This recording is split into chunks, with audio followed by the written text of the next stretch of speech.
Good morning, dear friends. Welcome. Monday, the 6th of Cheshvan or Mar Cheshvan, October 31st. I don't think there's anything happening outside this time of year. But anyways, we're studying the entire Talmud, one page, one line at a time. We started a new chapter, the 20th chapter, Perek Toilin.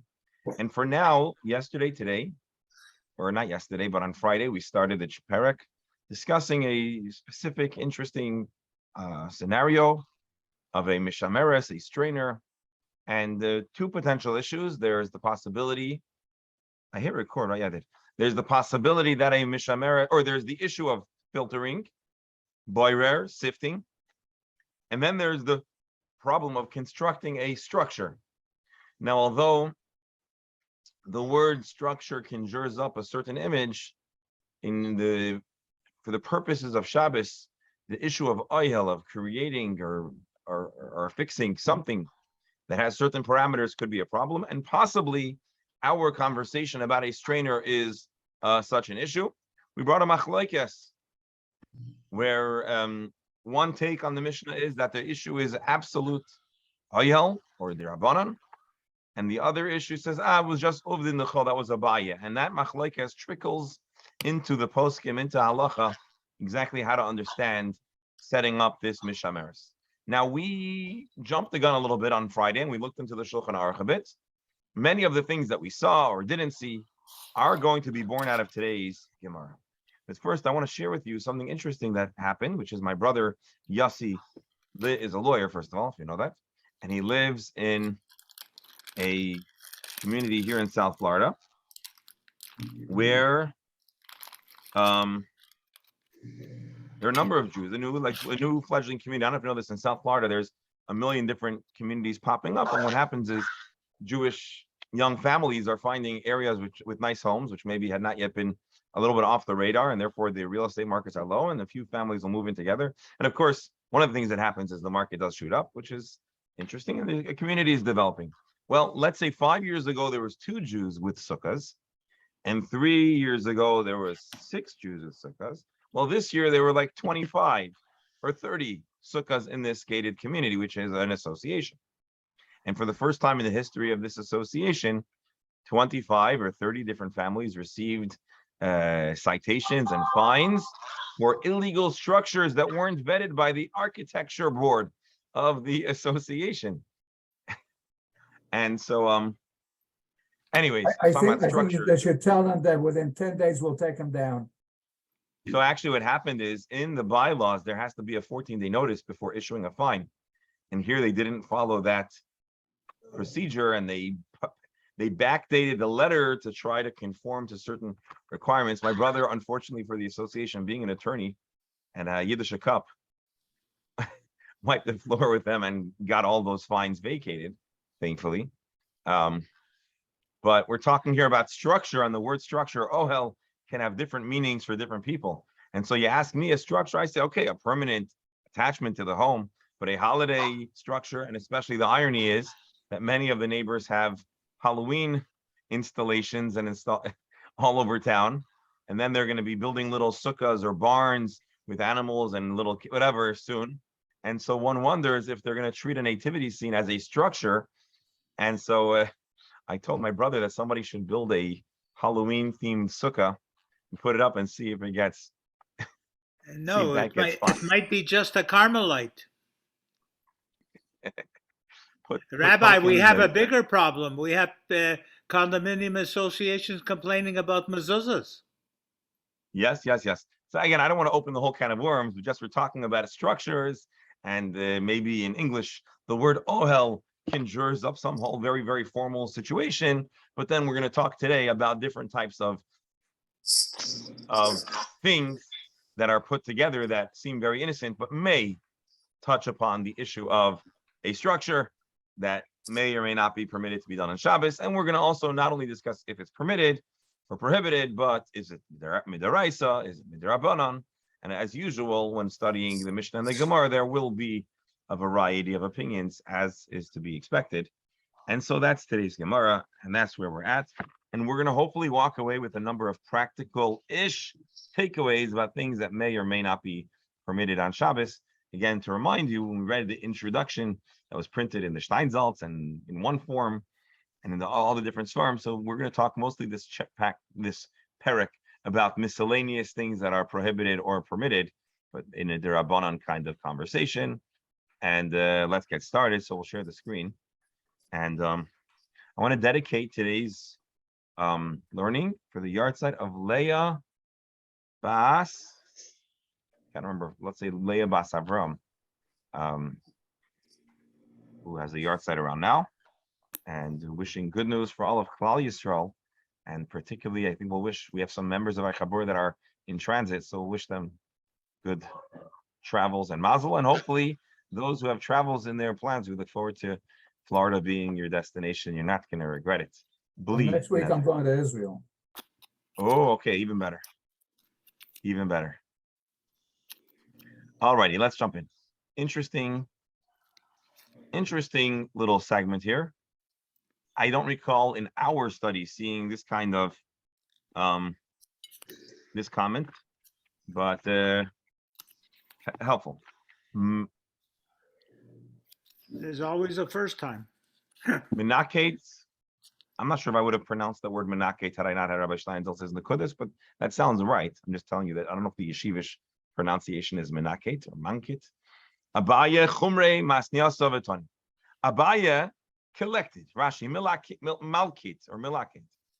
Abaya collected chumrei masniasa v'toni. He collected the different chumras or essential halachis of brises on the subject and gave the following composite teaching about oil.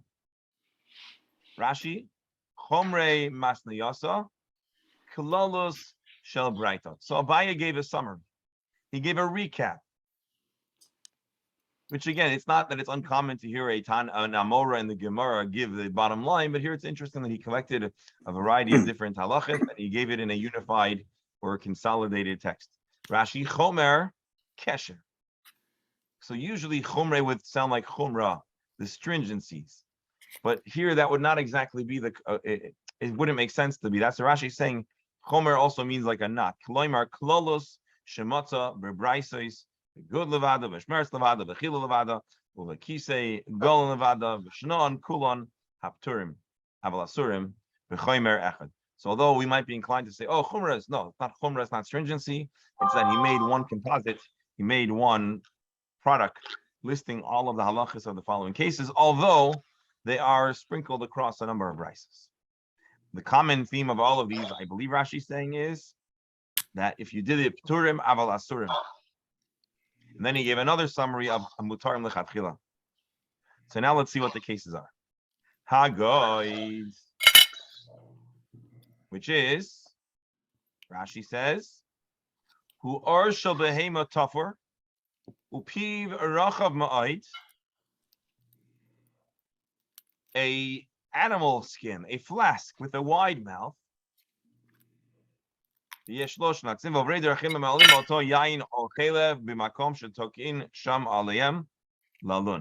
was some kind of large pitcher, like wineskin, as Rosh Steinsaltz translates it. So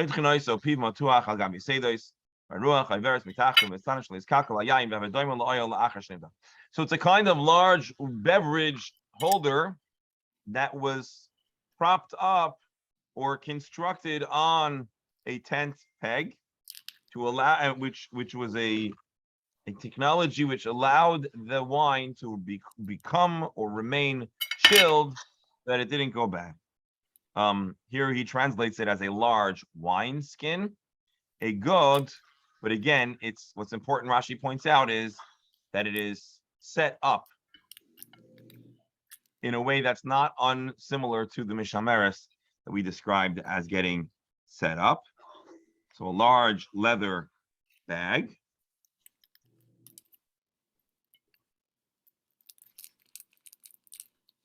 So you're not well. The mishameres and our filter or strainer. Kila. Kila is a bed canopy. Vikise galin. Rashi, let's see. Kila sheyesh bigago tefach. The kind of canopy that's placed over a bed, which doesn't come to the exact point. It has a roofing, at least of a tefach. The kise galin, kamay mita galanisa, the kira v'shem makem umefarkim mitzvah v'shem v'toin noisan chayzer machzir noisan. Let's see, Rabbi Steinsaltz translates it: a folding chair. That's not. I don't know if that's what Rashi's saying. A kise of galin. I guess it's their original IKEA chair, which is made of components, and it's broken up, it's broken down, it's put together. So again, all of these things, this large flask, and the wine strainer, and the kilo, which is the canopy that goes over a bed, and this kind of snap together chair. That's how Rashi translates it. Lo ya'aseh. They oughtn't to be done on Shabbos. Ve'im asa. Rabbi, there's a lot If of it was background done- music, background noise. By me, there's background noise.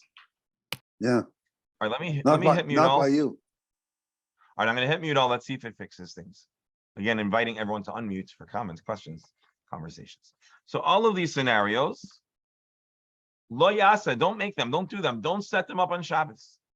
Ve'im asa, but however, if they were done, potter aval asur, you are exempt from a chatas.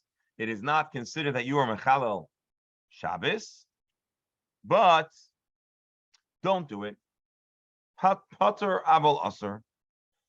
You shouldn't do it, but you're not going to be chayiv torally.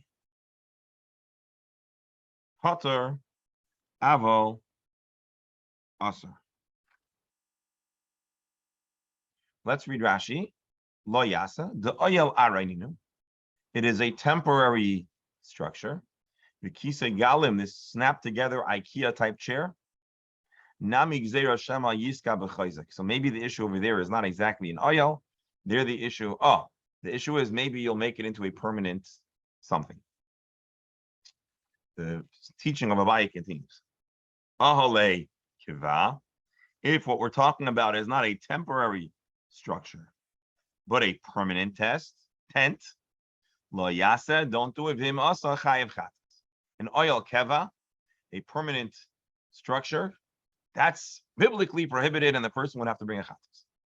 Aval mita, a bed, v'kisei, and a chair.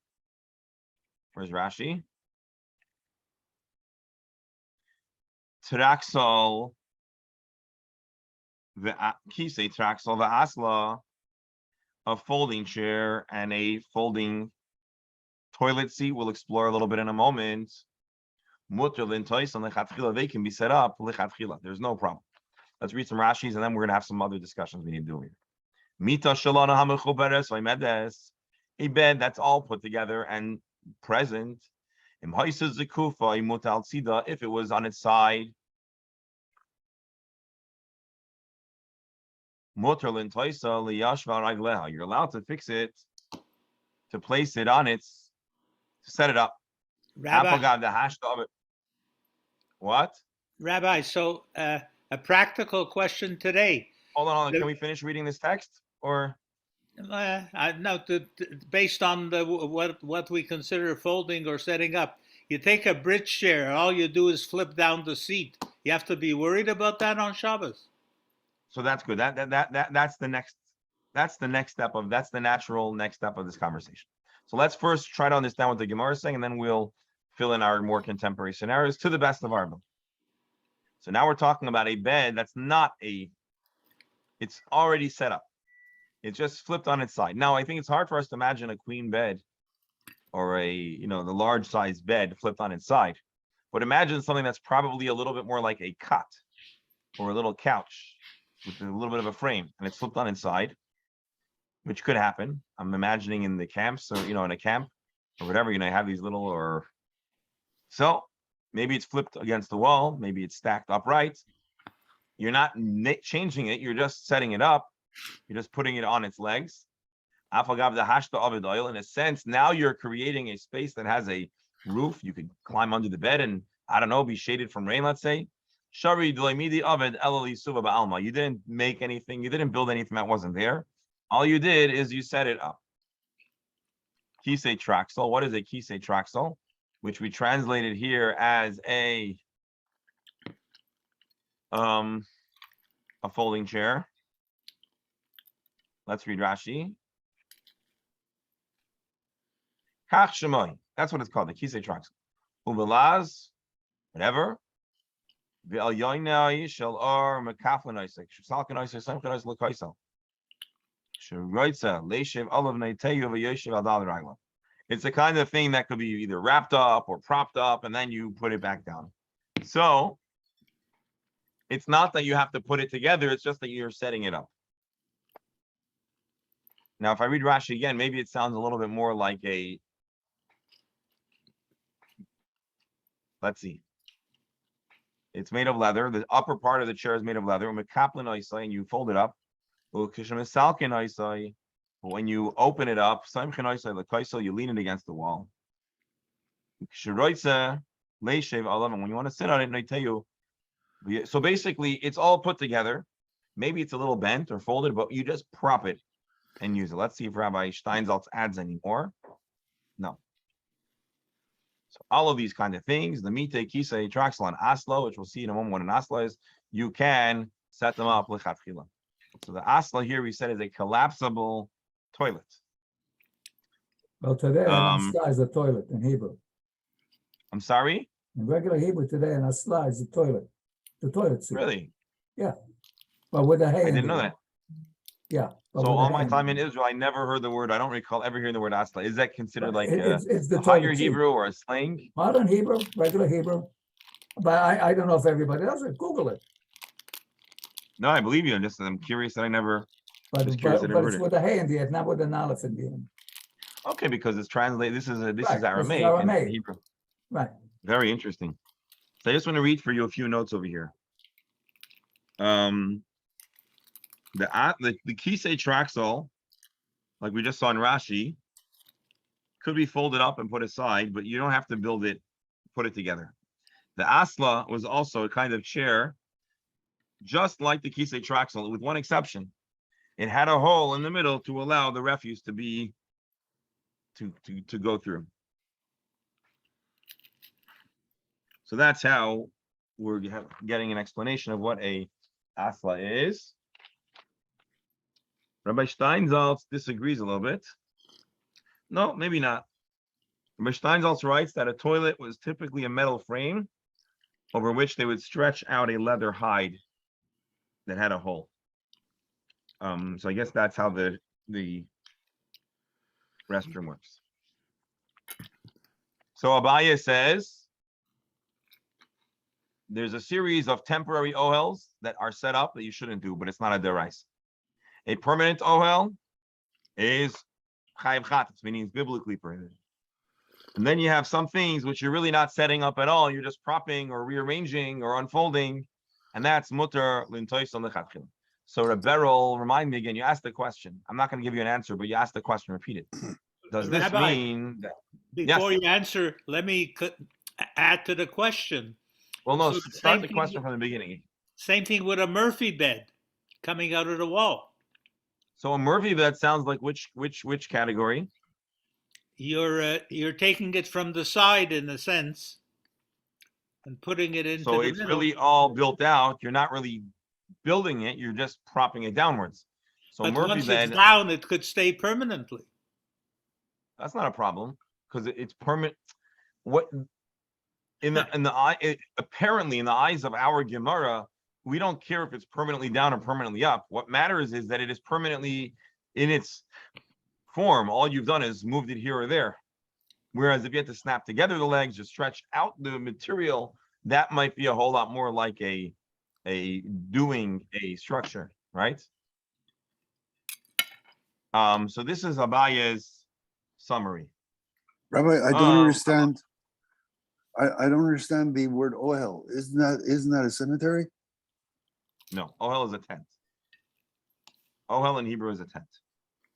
I'll tell you where, Oh, I'll tell you well. what he thinks, what Alan thinks about is because the Rebbe's burial place is called an oil. Is referred to as Ohel, yeah. So that's Yeah. why I think he's, But that's yeah, that's but That's that where I is a get mixed sub. up. Yeah. But here, Ohel means tent. It's a structure that one is not permitted to be constructing on Shabbos and Yontif. Rabbi, Yes. to add to the scenario, if you're doing this for achnosas orchim, is that a factor? I'm sorry. If you're doing these things, the chair with the bed, whatever, to accommodate a guest, is that a factor? well, I Gemara has not remember at given us- one point, we, in order to accommodate guests, we were moving barrels around to accommodate guests. Yeah, something in the the warehouse, if I remember. The Gemara has given us thus far no indication that you'd be allowed about how this might be different with a guest. The only place where you'd have even a nominal question is Potter of al-Asr, right? If it's totally Asr, you can't build a tent. These are totally mutter. So that's a good question. Let's keep our eyes peeled for possible commentary.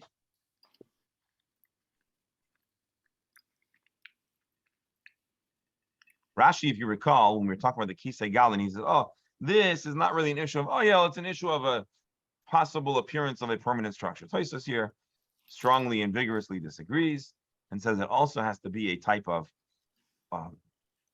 appearance of the creation of a structure or of an overhang or of some kind of roofing.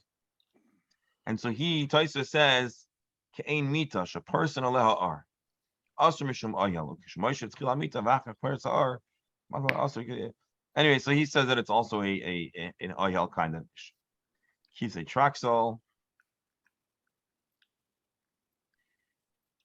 Anyways, okay, let's. The Gemara now continues. So this is Abaya's composite. He did us a big kindness, collecting all the different halachas. We're now going to go back to our Mishnah. The Mishnah, the bulk of the Mishnah's discussion was Shabbos versus Yontif, setting up versus using with Rabbi Lazar, right? But now let's get down to the question that we haven't really discussed, which is the filtering part. Can you filter, sift, strain on Shabbos? So let's see if we can pull up the language of the Mishnah just to have it.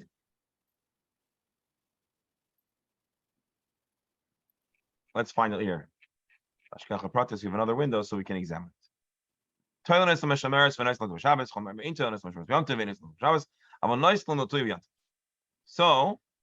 the Tanakhama says, you're allowed to use the strainer on Shabbos. The Chachamim say you can't even use it on Yontif.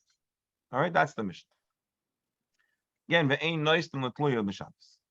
now the Gemara wants to clarify what is the prohibition, what is the Isser.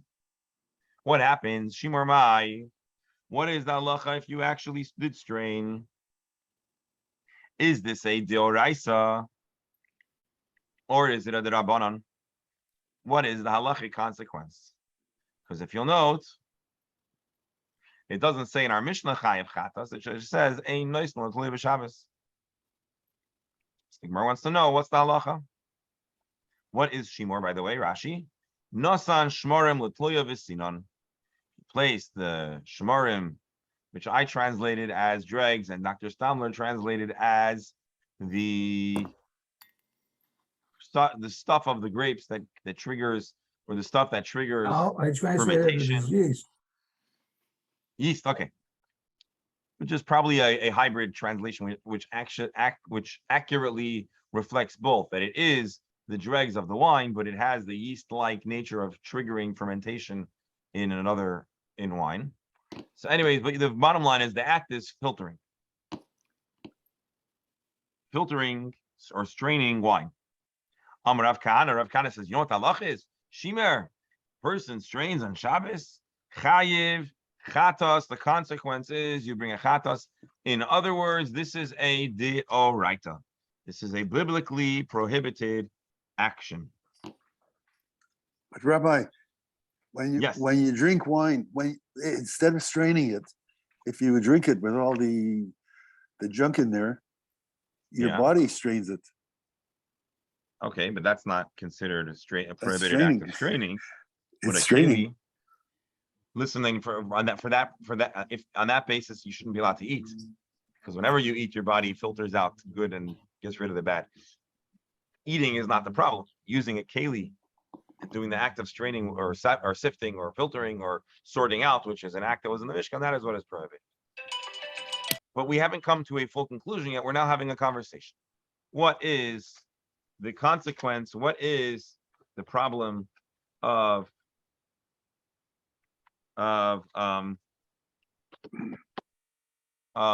straining? And Rav Kana says, Shimor chayiv chatas. The act of straining is chayiv chatas.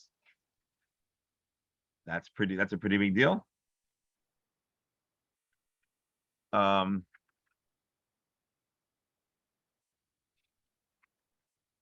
Rav Sheshes. Rav Sheshes is not going to accept this lying down. Rav Sheshes has a problem with this assertion. What's the problem? Mi'ika midi d'rabanan mechayvi chatas. Rabbi Eliezer shari lechatchila. Something feels off. Same behavior, and there's polar extremes. Rabbi Eliezer says, do it lechatchila. The Chachamim say, if you do it, you desecrated Shabbos midaraisa. Do we ever find their views to be so vastly apart? Doesn't sound right. Extreme differences of opinion, says Rabbi Steinsaltz, of this degree or this kind are rarely found in a single Mishnah. That's an interesting way to explain the question. Rabbi, isn't the general prohibition about improving things, etc., come into this on Shabbos? What do you mean? Well, there's prohibitions sometimes based on if what you did improved it or made it better. But here there's a different principle. Maybe boina even, I don't know.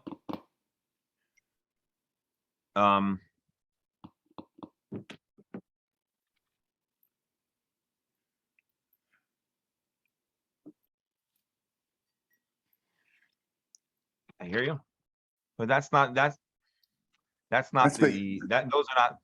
are not the factors that are being weighed in Boyer. That's a different. So let's consider the factors that our Gemara is weighing here, or the Gemara is actually not discussing those factors. We're just asking a simple question.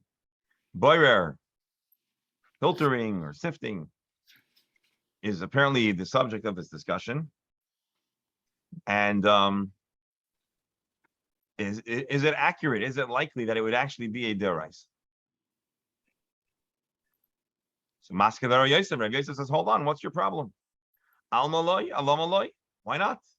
We have other instances where you'll have a Mishnah that brings polar extremes. One Tana is saying, go ahead and do it. The other Tana is saying, if you do it, it's a biblical prohibition. What's that example? And this is going to ask us to go way, way back in time. Way back in a time machine, the early 30s, I think, of the Gemara, Lamids. Hare Ir Shel Zahav. You have something called an Ir Shel Zahav. If you recall, when we were talking about ornaments and if and when they could be worn or not worn on Shabbos, there was a very distinct ornament that certain very affluent women would wear called an Ir Shel Zahav, and it was an elaborate golden piece of ornament. Did Rabbi Meir mechayev chatas? Rabbi Meir says that if you're wearing it, it's carrying to the point where you bring a chatas. Rabbi Eliezer shari lechatchila. Rabbi Eliezer says it is absolutely permissible. So what's wrong? We have a precedent of polar extremes represented in a single mission. Mahi, let's first refresh ourselves. What was that machlokes? The Tanya, the Brisa says, like Teitze, Isha b'Yir Zav. A woman mustn't go out wearing an Ir Shel Zav. And if a woman wore this kind of adornment on Shabbos, there is a chiyuv chatas. Why? Does anyone remember what it looked like? I know that we had a picture of it from Rabbi Steinsaltz. It was just like, let's see if we can Google it. Although we're not going to get the right hits because we're just going to get a bunch of songs for Yerushalayim Shel Zahav. But let's see, images. Ir Shel Zahav.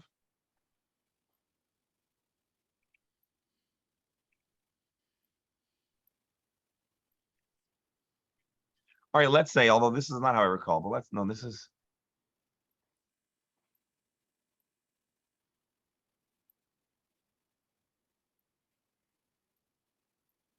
Let's try this.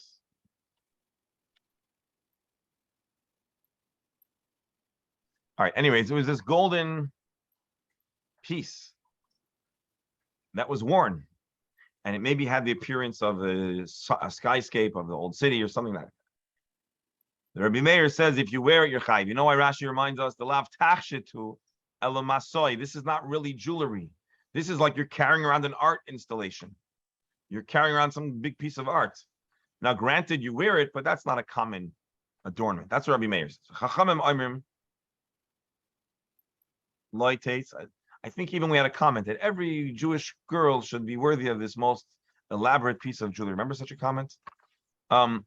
Chachamim oimrim loy teitz, you shouldn't go out with it. But if you did, you're potter. Rashi, the tachshitu, it is an adornment. The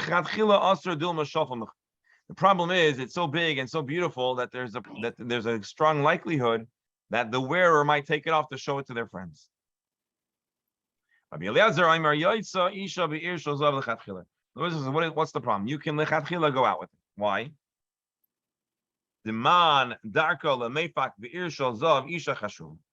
Who is likely to wear such an adornment? A very chashuv person, and a person of this class would have the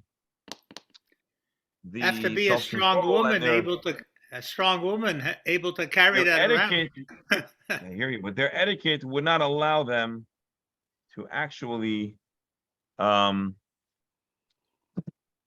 take it off. That would be unbefitting of someone. So the kind of person that wears it is the kind of person that would be well trained in etiquette and wouldn't take it off. So that's the machlokes here, a brisa with three strongly opposing, conflicting takes on the issue of Yerushalayim Yerushalayim Zav. Okay, I was wrong. I said in Lamed, but it's actually Nun Tes. If you recall that discussion. So I was off by 20, 30 blot.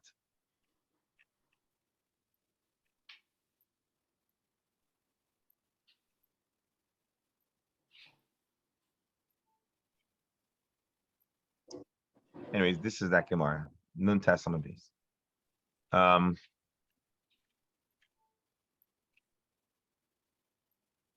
Okay, so this is Rav Yosef's counter. So Rav Kana says that the Mishnah says that doing this training is chayav chatas.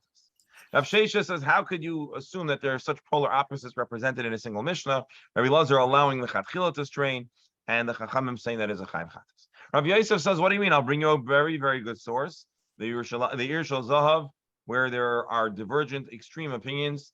Rabbi Meir is saying chayav chatas, Rabbi Lazar is saying mutar lechatchila. Amalei Abaye. Rabbi Lazar ad Rabbi Meir kai. Amar chayav chatas. You think Rabbi Lazar is actually debating with Rabbi Meir?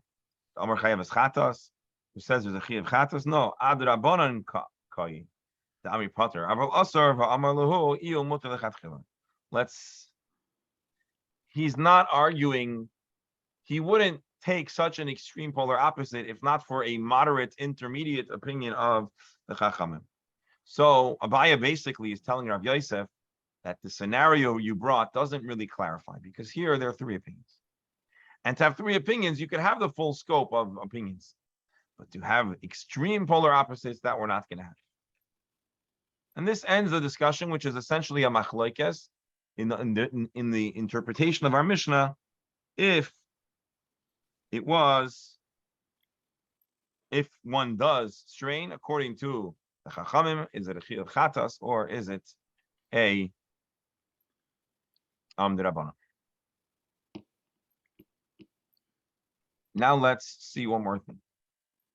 Suppose a person is doing the act of straining. So until this point, we've simplified the conversation and we've referred to it as boyer, as selecting out. But it turns out that there are two different malachas that might be the problem of straining, and that's going to be our next discussion. Before we continue, Eli, welcome. Shalom Aleichem. Can you tell us where you're joining us from? I'm joining you from Nassau, Bahamas. Ah, you see the Torah of this Chabura reverberates throughout the world. Canada and Hallandale, Hollywood, New Jersey, and even the Bahamas. Yes, sir. Beautiful.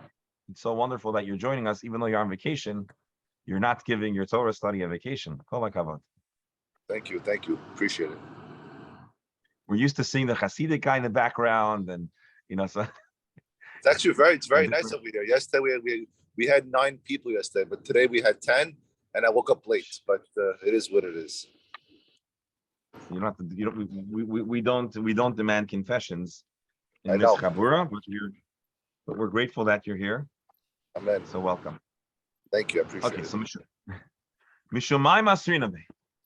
If a person, well, let me just remind you, in the Torah, there are acts that are prohibited.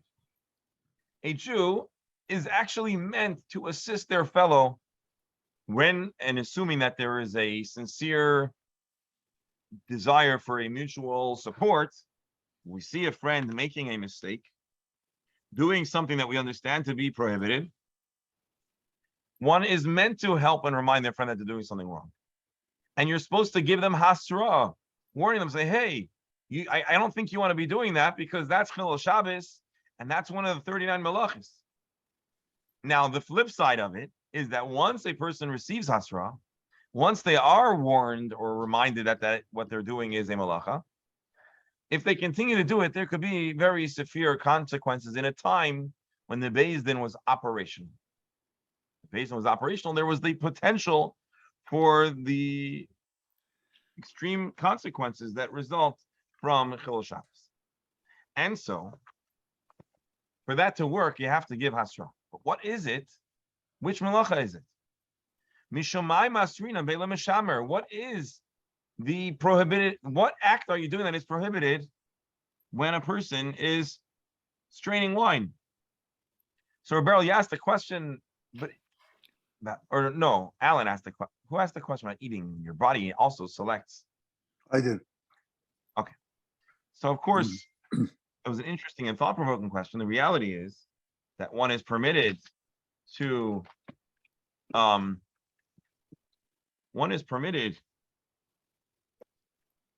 eat, of course. One is prohibited to do specific delineated acts that existed in the Mishkan, but they didn't actually sift wine in the Mishkan in the construction of the Mishkan, obviously.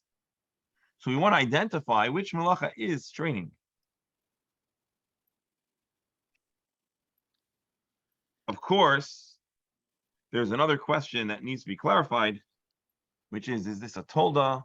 But let's hold off on that for now. So Rabba Amar Mishum Boyer. Rabba says, you know what? It is Boyer, it is selecting. You are selecting the good wine and selecting out the bad, the wine that you don't want to drink, the shmarim. Rabbi Zera disagrees and he says, Mishum Miraked. You're sifting. Which one is it in your mind? So until we thought of Miraked, like, yeah, it's Boyer. But in a way, if you think about it, it's more like straining is kind of like sifting. Granted, sifting is usually with a dry substance, straining with a wet substance. So let's understand the machlokes. How are we going to understand it? We're going to understand it by exploring a little bit of a deeper understanding of what Boyer and Miraked is. And so Rabbi himself says, Amar Rabba, Kavasi Didi Mistabra. I believe that my take is the more reasonable one. It's the more likely one. Rashi, the Asrube Mishum Boyer Hasrahi. I believe that it is more like Boyer. You know why? Let's think about it. Let's think about Boyer in a more abstract sense. Ma darka shel Boyer. What is the nature of Boyer when you select something from something else? Noitel oichel umaniach absoiles. You take out what you desire and you leave behind that which you don't want. That is the common practice. Noitel oichel umaniach absoiles. Afachanavi, straining to noitel esa oichel umaniach es absoiles. What you're really doing is getting the good to abandon that which is not good. How is that so? Because ultimately, what you really want in the act of straining wine is what comes through, the good. So although on a superficial level, which is probably what's bothering some of us, including me, the strainer gets the psilus. So in a superficial level, the strainer is actually holding on to the psilus, the bad stuff. But in reality, the person that is straining doesn't desire that which is strained out. They desire that which comes through.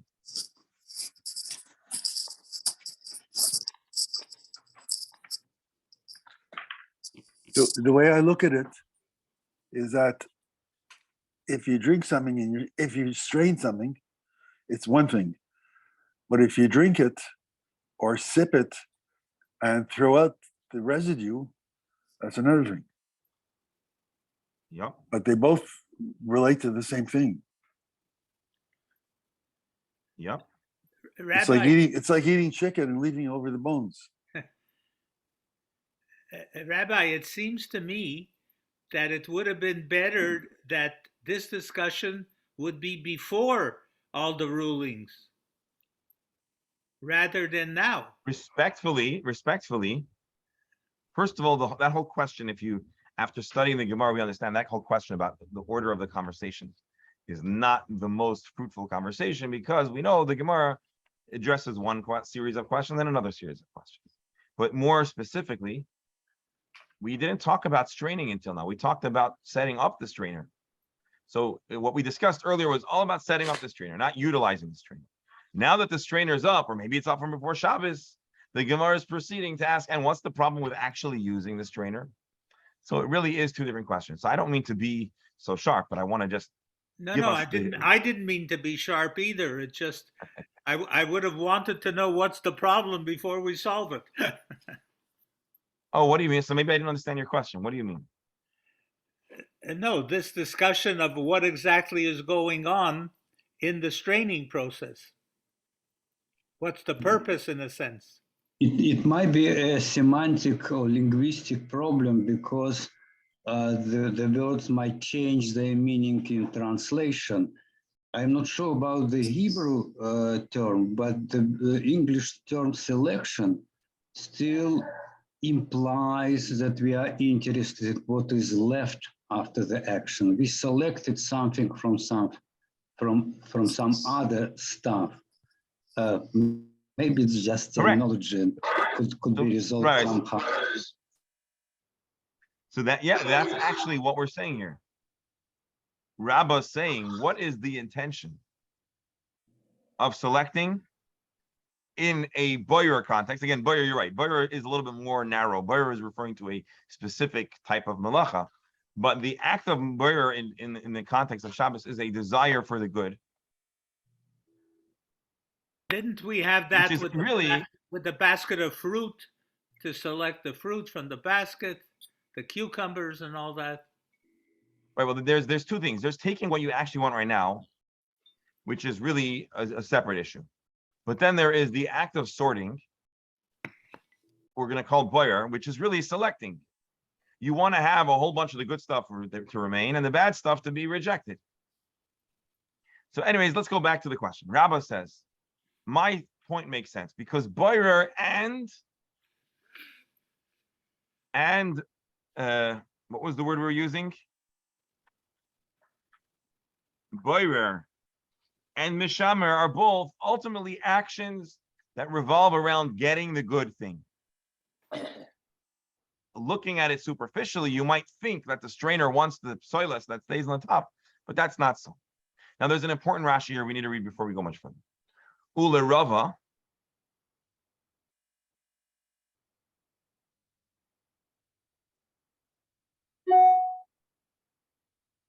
This must be mistaken Rashi, but let me see. Ule Rabba huwa denami di asru be mishum meraked havi asra. Rabba says, Rabba's open-minded. That's what Rashi's saying. Rabba says the act of straining can be either miraked or boirer. Hold on, I'm sorry. Rabbi Zera says, no, it is only miraked.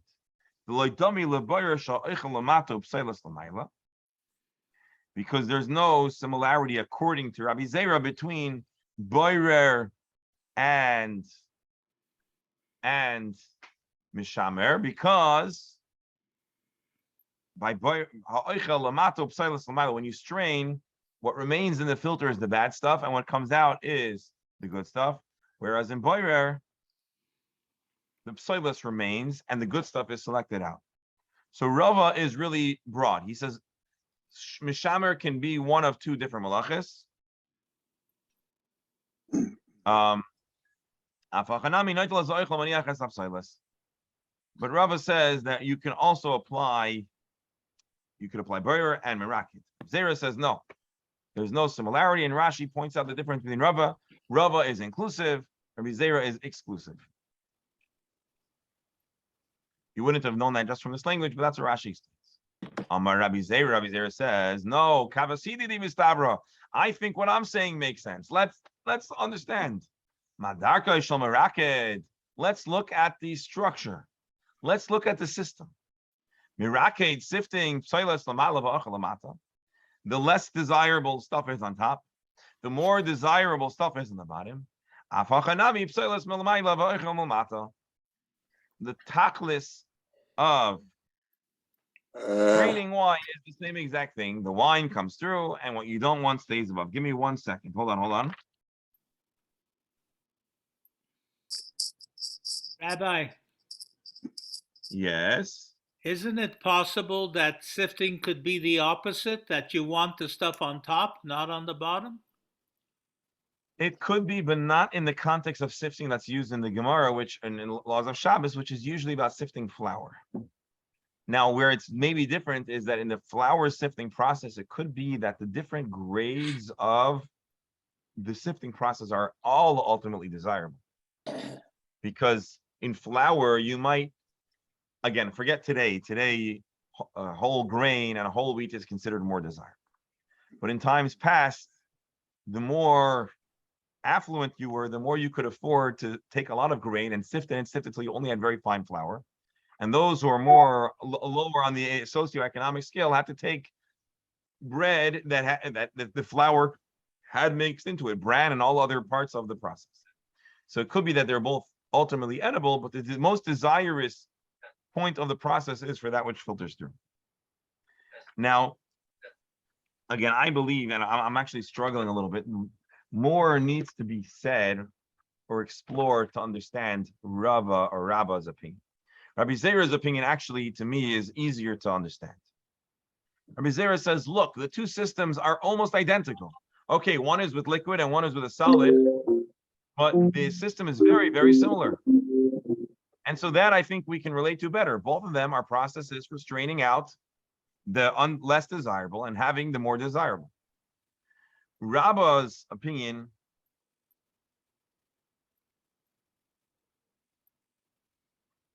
I'm actually struggling to really to understand what Rabba is really saying, unless you say that by sifting, it's not really good from bad. It's two different products, which then I would understand that. But give me 1 more second.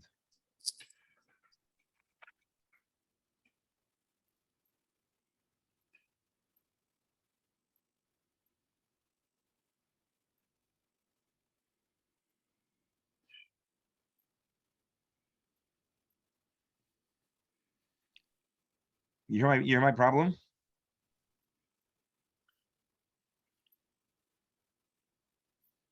So who's to prove what's what? Prove, no, they're both giving their opinion.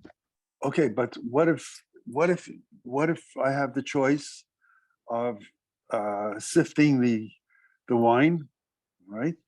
Or if I can't sift it, pour the wine into a bowl, and I'll drink it with a spoon, So you're just and I taking what leave you all the want to drink. sediment on the bottom. So that might be permissible, but it's not going to be it's not going to be the same experience, right? Some When people you just like are, the taste of wine. I mean, when you're enjoying, you can take it with you can even take it with a ladle, right? and you leave the refuse on the Usually, bottom. Yeah, just that's let true, it but stand, usually, let it stand for a while. It'll happen by itself. right? Right. But we're talking here about or Alan, let's say you want to serve guests and you want to give them a quality experience. Like, sorry guys, here, take a straw and you can slurp up the top level. And if you wait long enough, now look, I know, when you Turkish coffee, I think, right? Is it Turkish coffee or bots, cafe bots, where you have to wait for the sediment to fall to the bottom? Turkish coffee is. What about when you break the cork and you got pieces of cork in the wine? So humans can certainly handle all the scenarios. I'm just trying to understand why Rabbah feels that his case is even more akin than Mirakid. Because I think that selecting and sifting is the same thing. So you're agreeing with Rabbi Zera. Yeah, it's the same thing. It's very What similar. if you're served a bowl of soup, vegetable soup or chicken soup, and there's pieces of chicken in it, and you don't like the chicken, so you just eat the soup and leave the sediment. Same thing. Yeah. So it's more. The whole thing is selecting. I don't think the sifting should even be in there. Apparently, selecting was also. Yeah, let me explain to you. I really should have clarified more. I believe selecting is for larger items. Sifting is for much more fine items. So sifting would be for flour, which is a solid, but it's essentially a powder or almost a powder. Boirer could also be with a keli. The coin machine that sorts the different coins? So it's not really a good example, but but imagine in a time where you just had different trays and you lift up and the holes were a certain size, so whatever was larger stayed above and whatever was smaller fell below. And so I believe Boyer also may be with a keli. And by Boyer, it's possible that what you're actually trying to get is the larger chunks. And what you're trying to have fall to the bottom are the lesser chunks. So superficially, Boyer and Mirakid and Mishamer, you have three different categories. Well, in two of them, the good stuff falls under, and in Boyer, the good stuff stays on top.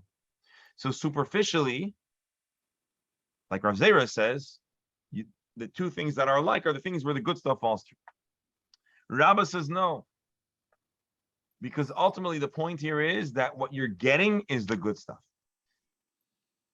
In order for Rabbah's explanation to work, you have to understand that he says both work. That's how Rashi explains it.